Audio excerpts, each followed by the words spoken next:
Good morning all of you. Paper first ज्ञान तथा पाठ्यक्रम के अंतर्गत आपकी 4 यूनिट कंप्लीट हो चुकी है और 30 वीडियो आपके बन चुके हैं। इसके ईमेल जिनके आ रहे हैं उनकी अटेंडेंस लगाई जा रही है। अब यूनिट 5th लास्ट यूनिट है ये, पाठ्यक्रम विकास और इसका क्रियान्वयन।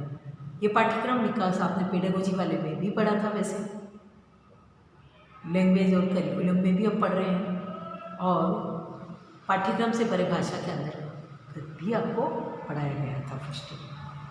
तो अब है पाठ्यक्रम विकास और इसका क्रियान्वयन। कोई भी पाठ्यक्रम अपने प्रारंभिक रूप में एक निश्चित क्षेत्र का प्रतिनिधित्व करता है। धीरे धीरे अनेक प्रकार की शैक्षिक, सामाजिक एवं राष्ट्रीय आकांक्षाओं की पूर्ति हेतु पाठ्यक्रम के स्वरूप में परिवर्तन करते हुए उसके विकास का मार्ग प्रशस्त किया जाता है। इस प्रकार पाठ्यक्रम समाज की आकांक्षाओं की पूर्ति का एक महत्वपूर्ण साधन बन जाता है। पाठ्यक्रम विकास की प्रक्रिया निरंतर चलने वाली प्रक्रिया है, जो कि छात्र आकांक्षा एवं सामाजिक आकांक्षा के आधार पर विकसित एवं परिवर्तित होती रहती है। पाठ्यक्रम विकास की प्रक्रिया एक व्यापक प्रक्रिया है। पाठ्यक्रम का विकास किसी एक बिंदु पर आधारित नहीं होता, वरन उसमें अनेक प्रकार के तथ्यों का समावेश होता है। इन तथ्यों का संबंध संपूर्ण शैक्षिक व्यवस्था से संबंधित होता है। इस शैक्षिक व्यवस्था में लक्ष्य, उद्देश्य, अधिगम, अनुभव एवं विषय वस्तु चयन आदि का महत्वपूर्ण योगदान होता है। पाठ्यक्रम विकास के प्रमुख सोपान निम्न हैं। फर्स्ट पॉइंट है लक्ष्य एवं उद्देश्य। इसके अंतर्गत लक्ष्य एवं उद्देश्य पाठ्यक्रम विकास का ये प्रथम सोपान है। हम शैक्षिक लक्ष्य एवं उद्देश्य की प्राप्ति हेतु विभिन्न प्रकार की गतिविधियों एवं क्रियाओं के संबंध में विचार करते हैं, जिसे हम पाठ्यक्रम के रूप में जानते हैं। जैसे जब शिक्षक बालक के शारीरिक विकास के लक्ष्य को निर्धारित करता है, तो इस लक्ष्य की प्राप्ति हेतु योग एवं व्यायाम की क्रियाओं को क्रमबद्ध रूप में प्रस्तुत किया जाता है। इस प्रकार की गतिविधियों एवं अनुभवों के क्रमबद्ध समूह को शारीरिक शिक्षा के पाठ्यक्रम के नाम से जाना जाता है। इसी प्रकार प्रत्येक विषय का पाठ्यक्रम उसके लक्ष्य एवं उद्देश्यों के द्वारा निर्धारित एवं विकसित होता है। लक्ष्य एवं उद्देश्यों की प्रकृति के आधार पर ही उनकी पूर्ति हेतु पाठ्यक्रम का स्वरूप निश्चित होता है। वर्तमान समय में पाठ्यक्रम का स्वरूप व्यापक होता जा रहा है, अतः लक्ष्य एवं उद्देश्यों के द्वारा ही पाठ्यक्रम का विकास संभव होता है। और इसके अंतर्गत जो विकास के प्रथम सोपान के अंतर्गत आते हैं, जैसे लक्ष्य और पाठ्यक्रम में कि किस प्रकार उसको संपन्न करते हैं। फर्स्ट है सामाजिक उद्देश्य एवं लक्ष्य। प्रत्येक पाठ्यक्रम में सामाजिक उद्देश्यों की पूर्ति हेतु उपायों का वर्णन किया जाता है। उस पाठ्यक्रम को ही मान्यता प्रदान की जाती है, जिसमें सामाजिक विकास की भावना निहित होती है। सामाजिक विकास की भावना के समावेश एवं सामाजिक आकांक्षाओं की पूर्ति हेतु पाठ्यक्रम में उपाय एवं गतिविधियों को सम्मिलित या समाहित किया जाता है, जिससे पाठ्यक्रम का विकास संभव होता है। इस प्रकार सामाजिक उद्देश्य भी पाठ्यक्रम विकास में अपनी भूमिका का निर्वहन करते हैं। सेकंड है दार्शनिक उद्देश्य एवं लक्ष्य। अनेक अवसरों पर समाज एवं राष्ट्र में विभिन्न प्रकार की दार्शनिक विचारधाराओं का प्रभाव देखा जाता है। इसलिए पाठ्यक्रम में दार्शनिक उद्देश्यों की पूर्ति हेतु विभिन्न प्रकार की दार्शनिक विचारधाराओं का समावेश हो जाता है। सांस्कृतिक उद्देश्य एवं लक्ष्य। प्रत्येक राष्ट्र एवं समाज को अपनी संस्कृति एवं उससे संबंधित परंपराओं से विशेष लगाव होता है। अपने सांस्कृतिक उद्देश्यों के संरक्षण एवं विकास के लिए वह शिक्षा का ही सहारा लेता है। फोर्थ पॉइंट है राष्ट्रीय उद्देश्य एवं लक्ष्य। राष्ट्र की आकांक्षाओं की पूर्ति हेतु पाठ्यक्रम में विविध उपायों का समावेश किया जाता है, क्योंकि प्रत्येक राष्ट्र अपनी आकांक्षा एवं आवश्यकता के अनुसार छात्रों का विकास करना चाहता है। 5th पॉइंट है अभिभावकों के लक्ष्य एवं उद्देश्य भी पाठ्यक्रम को विकसित करने में महत्वपूर्ण भूमिका का निर्वहन करते हैं। प्रत्येक अभिभावक अपने बालक को वर्तमान समय में तकनीकी ज्ञान प्रदान करना चाहता है, इसलिए पाठ्यक्रम में तकनीकी ज्ञान को समाहित कर दिया जाता है। इस प्रकार अभिभावक आकांक्षा, लक्ष्य एवं उद्देश्यों की पूर्ति हेतु पाठ्यक्रम में व्यापक लक्ष्य एवं उद्देश्यों का समायोजन किया जाता है। नेक्स्ट लास्ट पॉइंट है इसका वैश्वीकरण के लक्ष्य एवं उद्देश्य। वैश्वीकरण के शैक्षिक उद्देश्यों एवं लक्ष्यों के द्वारा भी पाठ्यक्रम विकास की प्रक्रिया संपन्न होती है। सेकंड है अधिगम अनुभवों का चयन। इसके अंतर्गत शिक्षक विद्यालय जीवन के अनुभव। एक शिक्षक जैसे अपने विद्यालय जीवन में अधिगम करते समय शिक्षक के व्यवहार से बहुत ही प्रताड़ित रहता है। वह कभी नहीं चाहेगा कि कोई भी शिक्षक अपने छात्र से नकारात्मक व्यवहार करे। इस प्रक्रिया को पाठ्यक्रम में सम्मिलित करने के लिए शिक्षक व्यवहार के स्वरूप एवं प्रकार नामक अध्याय सम्मिलित किया जाने लगा। सेकेंड पॉइंट है शिक्षण अधिगम प्रक्रिया के अनुभव। शिक्षण अधिगम पाठ्यक्रम में स्थान प्रदान किया जाता है। शिक्षण अधिगम प्रक्रिया में जिस विधि से छात्रों का अधिगम स्तर उच्च होता है उस विधि को उपयुक्त विधि के रूप में स्वीकार किया जाता है तथा पाठ्यक्रम में उसको उचित स्थान दिया जाता है। कक्षा कक्ष के अधिगम अनुभव। कक्षा कक्ष में शिक्षक द्वारा बालकों के अधिगम स्तर के बारे में जो अनुभव किया जाता है उन अनुभवों को भी पाठ्यक्रम में समाहित किया जाता है। बहुत से छात्र तीव्र गति से अधिगम करते हैं, उन छात्रों के लिए पृथक पाठ्यक्रम की व्यवस्था की जाती है तथा जो छात्र मंद गति से अधिगम करते हैं उसके लिए पृथक पाठ्यक्रम की व्यवस्था की जाती है। फोर्थ पॉइंट है रुचि संबंधी अधिगम अनुभव।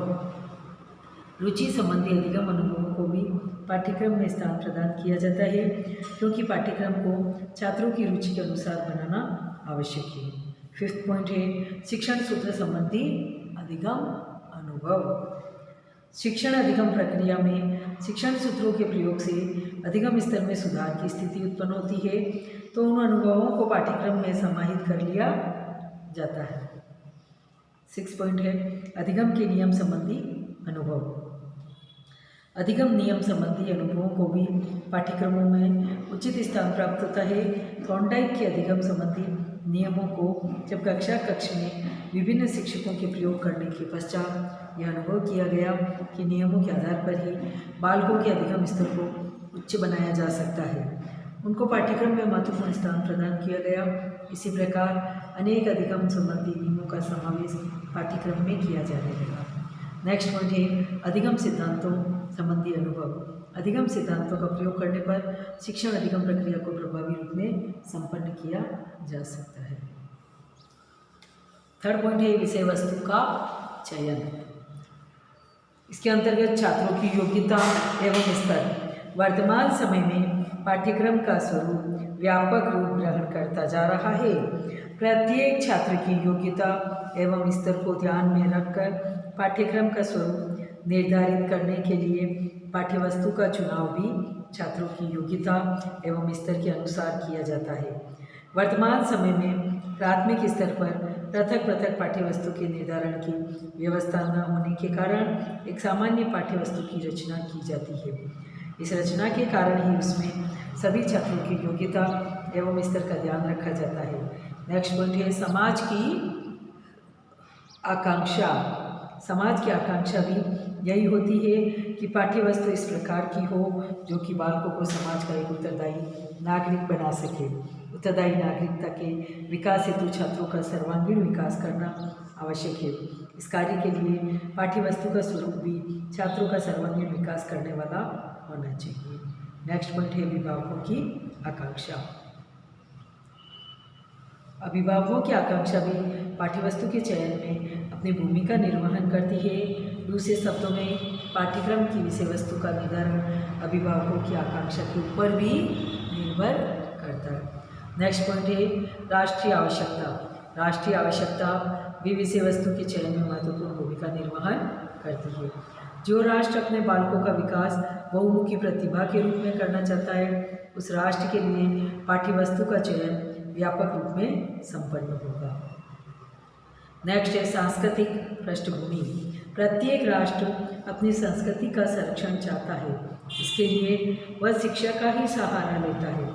अतः पाठ्यक्रम में समाहित होने वाली विषय वस्तु को राष्ट्र सांस्कृतिक विकास को आदान प्रदान करने वाली विषय वस्तु के रूप में मान्यता प्रदान करता है। अर्थात पाठ्यक्रम में वही पाठ्यवस्तु समायोजित की जाएगी जो कि छात्रों में सांस्कृतिक विकास एवं सांस्कृतिक संरक्षण को मान्यता प्रदान करने वाली हो। इस प्रकार राष्ट्र एवं समाज की अपनी संस्कृति के प्रति सकारात्मक सोच एक और पाठ्यवस्तु के माध्यम से पाठ्यक्रम विकास करती है तथा दूसरी ओर संस्कृति का संरक्षण भी करती है। सामाजिक सोच। समाज के व्यक्तियों की सोच का भी पाठ्यक्रम के विकास पर विशेष प्रभाव पड़ता है। जैसे जिस समाज की सोच व्यापक स्तर की है, उस समाज के व्यक्तियों की यह अपेक्षा होती है कि हमारे बालकों का विकास भी व्यापक रूप में हो। नेक्स्ट है संसाधनों की उपलब्धता। पाठ्यवस्तु की व्यापकता एवं संकीर्णता उपलब्ध संसाधनों पर भी निर्भर करती है। जिन विद्यालयों में भौतिक एवं मानवीय संसाधन प्रचुर मात्रा में उपलब्ध होते हैं, उन विद्यालयों में पाठ्यवस्तु का स्वरूप भी व्यापक होता है, क्योंकि पाठ्यवस्तु को व्यवहारिक रूप में संपन्न करने के लिए विद्यालय में संसाधन महत्वपूर्ण होते हैं। नेक्स्ट लास्ट पॉइंट है दार्शनिक विचारधाराएं। जिस समाज में विभिन्न प्रकार की दार्शनिक विचारधाराओं का समावेश होता है, उस समाज में शैक्षिक पाठ्यक्रम की पाठ्यवस्तु व्यापक रूप में देखी जा सकती है, क्योंकि ऐसे समाज में सभी व्यक्तियों को संतुष्ट करने के लिए पाठ्यवस्तु में विभिन्न प्रकार की दार्शनिक विचारधाराओं का समावेश होता है। नेक्स्ट फोर्थ पॉइंट है अधिगम अनुभव एवं विषय वस्तु का अंतरण। इसके अंतर्गत शैक्षिक उद्देश्यों का अंतरण, शिक्षण विधियों का अंतरण, ये सब सम्मिलित किए जाते हैं। इन उद्देश्यों को हिंदी शिक्षण के अतिरिक्त अंग्रेजी शिक्षण एवं संस्कृत शिक्षण के लिए भी निर्धारित किया जा सकता है। इस प्रकार जब भी हिंदी, अंग्रेजी एवं संस्कृत में भाषाई दक्षता से संबंधित उद्देश्यों का वर्णन पाठ्यक्रम किया जाएगा, तो इन कौशलों का समावेश अनिवार्य रूप से किया जाएगा। सेकंड है शिक्षण विधियों का अंतरण। अनेक अवसरों पर शिक्षण विधियों में भी अंतरण की प्रक्रिया पाई जाती है। इस अंतरण प्रक्रिया में एक ही प्रकार की विधियों को अनेक विषयों में प्रयुक्त किया जाता है, जैसे योजना विधि, समस्या समाधान विधि का प्रयोग विज्ञान, अर्थशास्त्र, नागरिक शास्त्र आदि विषयों में अनिवार्य रूप से किया जाता है। इस प्रकार शिक्षण विधियों के अंतरण द्वारा पाठ्यक्रम का विकास संभव होता है। थर्ड पॉइंट है शिक्षण अधिगम सामग्री का अंतरण। शिक्षण अधिगम सामग्री के प्रयोग हेतु प्रत्येक पाठ्यक्रम में दिशा निर्देश प्रदान किए जाते हैं। इस प्रकार जब विज्ञान, गणित, अर्थशास्त्र का पाठ्यक्रम निर्मित किया जाएगा तो चार्ट को शिक्षण अधिगम सामग्री के रूप में तीनों विषयों में सम्मिलित किया जाएगा। फोर्थ पॉइंट है मानसिक विकास। मानसिक विकास की स्थिति में तथा तर्क एवं चिंतन के विकास के कारण ही अंतरण प्रक्रिया संभव होती है। अंतरण प्रक्रिया का प्रयोग प्रतिभाशाली छात्र द्वारा शीघ्रता से किया जा सकता है।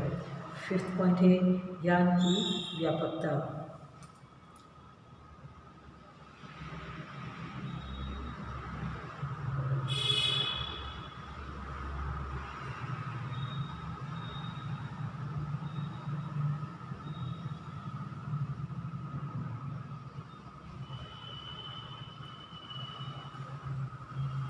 अंतरण प्रक्रिया का संपादन ज्ञान की व्यापकता की स्थिति में ही संपन्न होता है, क्योंकि कोई भी शिक्षक एक विषय के ज्ञान को दूसरे विषय में उस स्थिति में ही प्रयुक्त कर सकता है जब उनको दोनों विषयों का व्यापक रूप से ज्ञान हो। अपूर्ण ज्ञान की स्थिति में सफल अंतरण की प्रक्रिया संपन्न नहीं हो सकती। 6 पॉइंट है गुणों का अंतरण। अनेक प्रकार के विषय इस प्रकार के होते हैं कि गुणों एवं विशेषताओं की दृष्टि से उनमें अंतरण की प्रबल संभावना होती है। उनमें किसी एक व्यवस्था का गुण दूसरी व्यवस्था में कार्य करता है। 5th पॉइंट है मूल्यांकन। इसमें उद्देश्यों का मूल्यांकन, अधिगम का मूल्यांकन, शिक्षण विधियों का मूल्यांकन, छात्र स्तर का मूल्यांकन और मूल्यांकन के विविध प्रकार फिर ये मूल्यांकन प्रक्रिया का विकास, मूल्यांकन की सार्वभौमिकता, मूल्यांकन अनुभव का समावेश आदि इसमें सम्मिलित किए जा सकते हैं। पाठ्यक्रम विकास के विभिन्न उपागम। फर्स्ट पॉइंट है इसमें विषय केंद्रित उपागम। विषय केंद्रित में विषय के उद्देश्य सम्मिलित किए जा सकते हैं। विषय के उद्देश्यों का निर्धारण पाठ्यक्रम के विकास का मार्ग प्रशस्त करता है। जिस विषय के उद्देश्य व्यापक होंगे उसके उद्देश्यों की पूर्ति हेतु विविध उपाय संपन्न किए जाएंगे। इसके परिणाम स्वरूप स्वाभाविक रूप से पाठ्यक्रम का विकास संभव होगा। इसके विपरीत जब विषय के उद्देश्य सीमित होते हैं तो उस विषय का पाठ्यक्रम भी सीमित होता है। सेकेंड पॉइंट है विषय का स्वरूप। विद्यालय विषयों में अनेक प्रकार के विषय वैसे होते हैं जिनमें तथ्यात्मक ज्ञान की अधिकता होती है और विषय की उपयोगिता के अंतर्गत भी पाठ्यक्रम विकास में महत्वपूर्ण भूमिका का निर्वहन करती है। जो विषय समाज में उपयोगी सिद्ध होते हैं उनके विकास हेतु शिक्षा शास्त्रियों एवं मनोवैज्ञानिकों द्वारा पूर्ण प्रयास किए जाते हैं तथा नवीन शिक्षण विधियों की खोज की जाती है। फोर्थ पॉइंट है विषय की सार्वभौमिकता। जो विषय सार्वभौमिक स्तर के होते हैं उनका पाठ्यक्रम विकसित रूप में पाया जाता है। इस प्रकार के विषयों का पाठ्यक्रम स्वाभाविक रूप से विकसित होता है क्योंकि इन विषयों के महत्व एवं उपयोगिता के कारण इनको सार्वभौमिक महत्व का विषय स्वीकार किया जाता है। फिफ्थ पॉइंट है विषय संबंधी अनुसंधान। जिन विषयों में अनुसंधान की संभावना अधिक होती है उन विषयों का पाठ्यक्रम भी विकसित होता है। इन विषयों में पाठ्यक्रम संबंधी अनेक प्रकार के अनुसंधान किए जाते हैं तथा इनके परिणामों का पाठ्यक्रम में समावेश होता है। इस प्रकार इन विषयों का पाठ्यक्रम विकसित एवं व्यापक हो जाता है। विज्ञान विषय इसका प्रमुख उदाहरण माना जा सकता है। सिक्स पॉइंट है विषय संबंधी संसाधन। विषय से संबंधित संसाधन यदि विद्यालय में उपलब्ध होते हैं तो पाठ्यक्रम का विकास तीव्र गति से होता है। शिक्षक प्रशिक्षण पाठ्यक्रम में शैक्षिक तकनीकी का प्रयोग संसाधनों की उपलब्धता पर ही निर्भर करता है। वर्तमान समय में शिक्षण अधिगम प्रक्रिया में दृश्य श्रव्य सामग्री एवं कंप्यूटर का प्रयोग संसाधनों की उपलब्धता पर भी निर्भर है। अतः विषय का पाठ्यक्रमीय विकास विषय संबंधी संसाधनों की उपलब्धता पर भी निर्भर करता है। विषय संबंधी शिक्षण विधियाँ। जिन विषयों की शिक्षण विधियाँ का संबंध मात्र सिद्धांत एवं विचारों से होता है उनका पाठ्यक्रम विस्तृत होता है क्योंकि इन विषयों में विचारों, कल्पनाओं एवं सिद्धांतों का समावेश होता है। सेकेंड पॉइंट है पर्यावरणीय उपागम, स्थानीय सरोकार का समावेश। पर्यावरणीय रोचकता में वृद्धि करने के उपाय के अंतर्गत फर्स्ट पॉइंट है बौद्धिक पर्यावरण में रोचकता। जैसे बौद्धिक पर्यावरण में रोचकता स्थिति उत्पन्न करने के लिए अनेक प्रकार के उपाय किए जा सकते हैं। बौद्धिक पर्यावरण में सामान्य रूप से पर्वत, खनिज पदार्थ, नदी, मिट्टी, वन संसाधन एवं जल स्रोतों के बारे में बताया जाता है।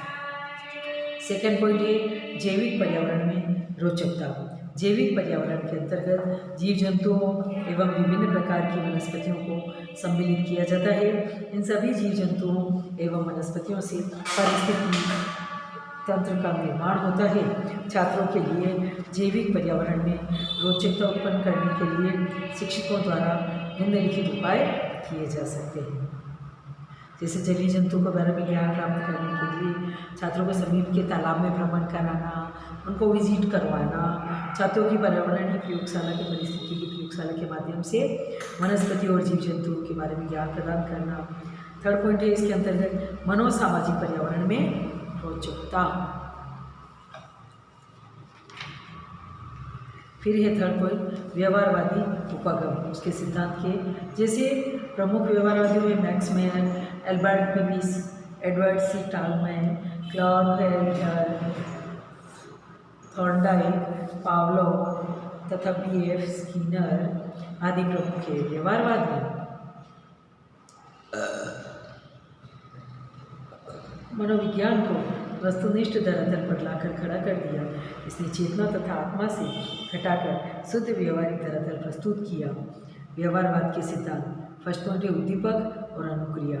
व्यवहारवाद में उद्दीपक और अनुक्रिया का जितना महत्व है उतना और किसी प्रत्यय का नहीं, इसलिए व्यवहारवादी मनोविज्ञान को उद्दीपक और अनुक्रिया का मनोविज्ञान भी कहते हैं। सेकंड पॉइंट है संवेदना और प्रत्यक्ष। व्यवहारवाद संवेदना को स्वीकार नहीं करता क्योंकि वह इसे आत्मनिष्ठ प्रक्रिया मानता है। उसके विचार में संवेदना का वैज्ञानिक विधि के द्वारा मापन नहीं किया जा सकता। थर्ड पॉइंट है स्मृति प्रतिमाएं। संपूर्ण व्यवहार समग्र जीव की प्रक्रिया है। इस क्रिया द्वारा मस्तिष्क संवेदी और गतिवाही नाड़ियों को सक्रिय बनाए रखता है। सर्वप्रथम उद्दीपक ज्ञानेंद्रियों को उद्दीपन करता है। फोर्थ पॉइंट है अनुभूति और संवेद। व्यवहारवाद के अनुसार सुख की अनुभूति पूर्णतः संवेदी गतिवाही है। अनुभूति एक यथार्थ है जो संवेदी गतिवाही क्रियाओं से जुड़ी हुई होती है। फिफ्थ पॉइंट है सीखने का सिद्धांत। व्यवहारवाद ने सीखने में भी संबंध प्रतिक्रिया को भी प्रमुख स्थान दिया है। सीखने के संबंध में व्यवहारवाद के अभ्यास के नियम को लाभप्रद बताया है। इसके अनुसार जिस प्रकार व्यक्ति अन्य प्रतिक्रियाएं सीखता है उसी प्रकार संवेगात्मक प्रतिक्रियाएं भी सीखता है। 6 पॉइंट है चिंतन सिद्धांत। व्यवहारवाद यह मानता है कि जब हम विचार कर रहे होते हैं तो स्वयं से बात कर रहे होते हैं। व्यक्ति को विचार करते समय अपनी आंतरिक वाणी की अनुभूति होती रहती है। इस तथ्य की पुष्टि अंतर्दर्शन से की जाती है। इसलिए वाटसन के इस मत के विचार सस्वर होते हैं कि आंतरिक वाणी से संबंधित होते हैं व्यवहारवाद से अधिक प्रसिद्धि पाई जाती है। फिर है दक्षता आधारित उपागम। इसमें दक्षताएं या कौशल अवलोकन, विश्लेषण आदि समाहित किए जाते हैं। समस्या समाधान कौशल, खोजबीन कौशल और आंकड़ों का संग्रहण, आंकड़ों के प्रदर्शन का कौशल, नवीन वस्तुओं के सृजन का कौशल, ये सब इसमें सम्मिलित हो। उपरोक्त विवेचन से यह स्पष्ट होता है लक्ष्य एवं निर्धारित उद्देश्यों को प्राप्त करने के लिए उपरोक्त दक्षताओं का विकास शिक्षक द्वारा छात्रों में अनिवार्य रूप से करना चाहिए। फिर है 5th पॉइंट छात्र केंद्रित उपागम। इसके अंतर्गत बाल केंद्रित शिक्षा को महत्व दिया जाता है। बाल केंद्रित शिक्षा में आपने महात्मा गांधी की, प्लूटो की, ये सब चीज़ें पढ़ी थी। नेक्स्ट है छात्रों की क्रियाशीलता को महत्व। रुचिपूर्ण शिक्षण का उद्देश्य, प्रभावी शिक्षण और निगम प्रक्रिया, बालकों के सर्वांगीण विकास का उद्देश्य और कौशलात्मक विकास का उद्देश्य। फिर है सामाजिक विकास का उद्देश्य।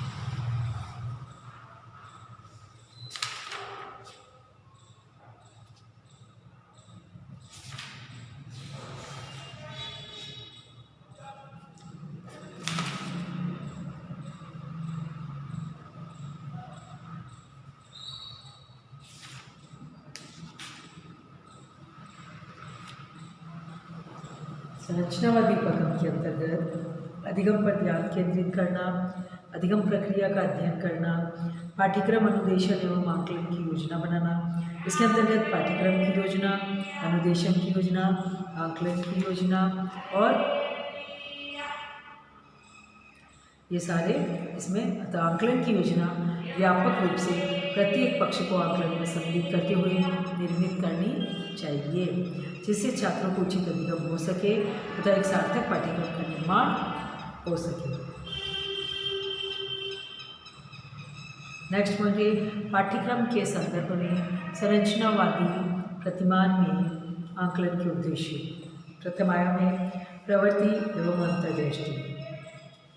प्रवृत्ति एवं अंतर्दृष्टि विकसित करने के उपाय है सर्वप्रथम शिक्षक को अपने आत्मीय व्यवहार के द्वारा छात्रों में अपने प्रति विश्वास विकसित करना चाहिए, जिससे छात्र यह समझ सके कि शिक्षक उनका सहयोगी है तथा उनकी शैक्षिक एवं अशैक्षिक आवश्यकताओं की पूर्ति करने में अपने महत्वपूर्ण भूमिका का निर्वहन करेगा।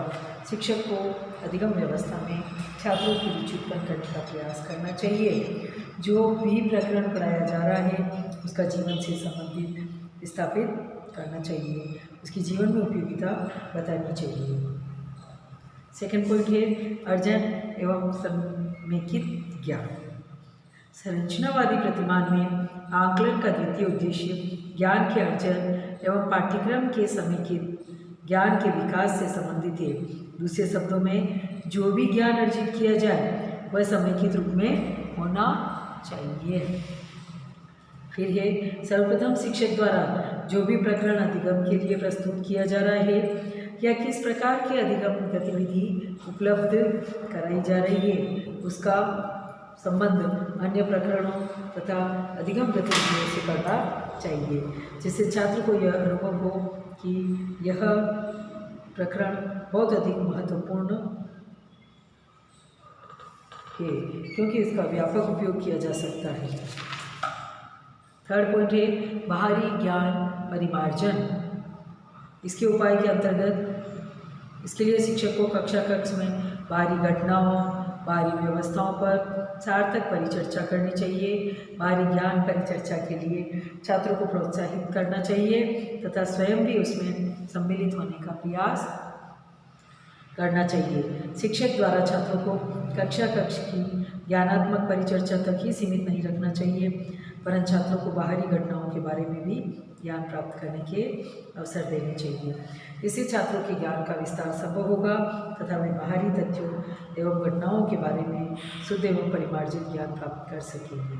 ज्ञान का परिमार्जन करना शिक्षक का प्रमुख दायित्व है। इसमें 2 प्रकार के अधिगम का आयोजन हो सकता है। बाहरी तथ्यों एवं घटनाओं के बारे में प्राप्त ज्ञान के संदर्भ में छात्रों की अनेक प्रकार की शंकाएं एवं प्रश्न होते हैं जिनका समाधान वह अपने साथी समूह में नहीं कर पाता है शिक्षक को। 4th पॉइंट है ज्ञान का सार्थक प्रयोग।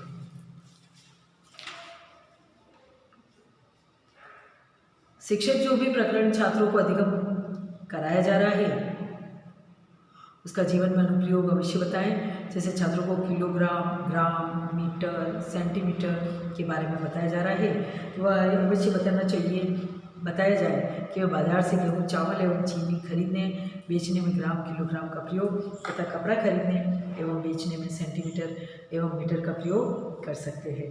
जिस शिक्षक को छात्रों में निर्णय की क्षमता के संदर्भ में उपलब्ध ज्ञान का प्रयोग करना सिखाना चाहिए। 5th पॉइंट है मस्तिष्क की उत्पादक आदतें। मस्तिष्क की उत्पादक आदतों का विकास भी आंकलन का प्रमुख उद्देश्य है। जब तक छात्र तर्क एवं चिंतन का प्रयोग करना नहीं सीखेगा वह प्राप्त ज्ञान का न तो विस्तार कर पाएगा और न ही उस ज्ञान को स्थायी स्मृति में स्थान दे पाएगा। शिक्षक को कुछ बिंदुओं पर चिंतन करने के लिए छात्रों को स्वतंत्र छोड़ देना चाहिए और इसके लिए आलोचनात्मक चिंतन संबंधी उपाय है। जैसे छात्रों को शिक्षक द्वारा पूर्णतः स्पष्ट ज्ञान प्रदान करने की व्यवस्था करनी चाहिए। प्रत्येक तथ्य एवं घटना के बारे में त्रुटिपूर्ण चिंतन नहीं होना चाहिए वरन उसकी आवश्यक वास्तविक स्थिति को समझने का प्रयास करना चाहिए। 2nd पॉइंट है सृजनात्मक चिंतन।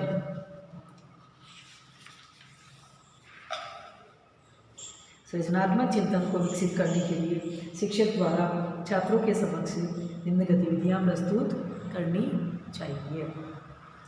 छात्र द्वारा जिस क्षेत्र में संदर्भ में अपनी ज्ञान प्राप्ति की रुचि को प्रदर्शित किया जाए शिक्षक को उसी क्षेत्र में छात्रों की सहायता करके ज्ञान का विस्तार करना चाहिए। इस प्रकार छात्रों को रुचिपूर्ण चिंतन एवं उनके अनुसार सृजन की योग्यता प्राप्त होगी। छात्रों में नवीन विचारों के सृजन को योग्यता विकसित करनी चाहिए। छात्रों में आकलन की योग्यता विकसित करनी चाहिए जिससे वे किसी घटना एवं तथ्य का त्रुटि रहित आकलन कर सकते हैं। लास्ट पॉइंट है इसका आत्मनियंत्रित चिंतन। आत्मनियंत्रित चिंतन की प्रक्रिया संबंधी योग्यताओं को विकसित करने के लिए निम्न उपाय करने चाहिए। प्रथम शिक्षक को छात्रों को यह सिखाना चाहिए कि वह अपने चिंतन या विचारों पर स्वयं ही अनुश्रवण करें। अनुश्रवण के माध्यम से विचारों एवं चिंतन की पुनः समीक्षा हो जाती है। 2nd पॉइंट है शिक्षक को छात्रों को ज्ञान प्रदान करने के लिए उचित योजना निर्माण की व्यवस्था करते हुए अधिगम गतिविधियों प्रस्तुत करनी चाहिए जिससे उनका चिंतन नियंत्रित एवं क्रमबद्ध रूप में होगा तथा शिक्षक एवं छात्र दोनों को ही विविध ज्ञान संबंधी स्रोतों की खोज करनी चाहिए तथा जो स्रोत उपलब्ध है उसका सर्वश्रेष्ठ प्रयोग करना चाहिए। नेक्स्ट पॉइंट है शिक्षक को छात्रों द्वारा अधिगम व्यवस्था में सफलता प्राप्त करने पर उचित प्रतिक्रिया प्रस्तुत करनी चाहिए जिससे छात्र प्रोत्साहित होकर उस कार्य में अपने पूर्ण मनोयोग का प्रदर्शन कर सके। शिक्षक एवं छात्र दोनों के द्वारा अपने कार्यों को प्रभावशीलता का आकलन करना चाहिए। उपरोक्त विवेचन से यह स्पष्ट हो जाता है कि संरचनावादी प्रतिमान में पाठ्यक्रम के उद्देश्य व्यापक हैं, जो कि शिक्षक एवं छात्र के समन्वित रूप से छात्रों की अधिगम व्यवस्था के विकास के साथ साथ सर्वांगीण विकास का मार्ग प्रशस्त करता है।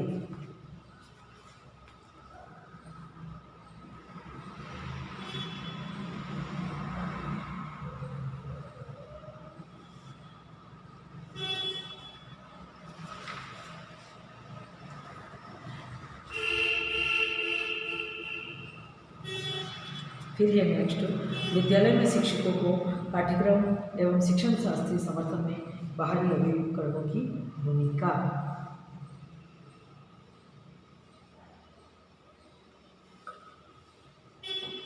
विद्यालय व्यवस्था में शिक्षक का महत्वपूर्ण स्थान होता है। शिक्षक की भूमिका व्यापक एवं विस्तृत रूप में देखी जाती है। शिक्षक को अभिभावक, समाज, छात्र एवं राष्ट्र की आकांक्षाओं की पूर्ति करनी चाहिए। इस प्रक्रिया में उसको विविध प्रकार के अभिकरणों की सहायता की आवश्यकता होगी, जो नेक्स्ट वीडियो में पढ़ेंगे।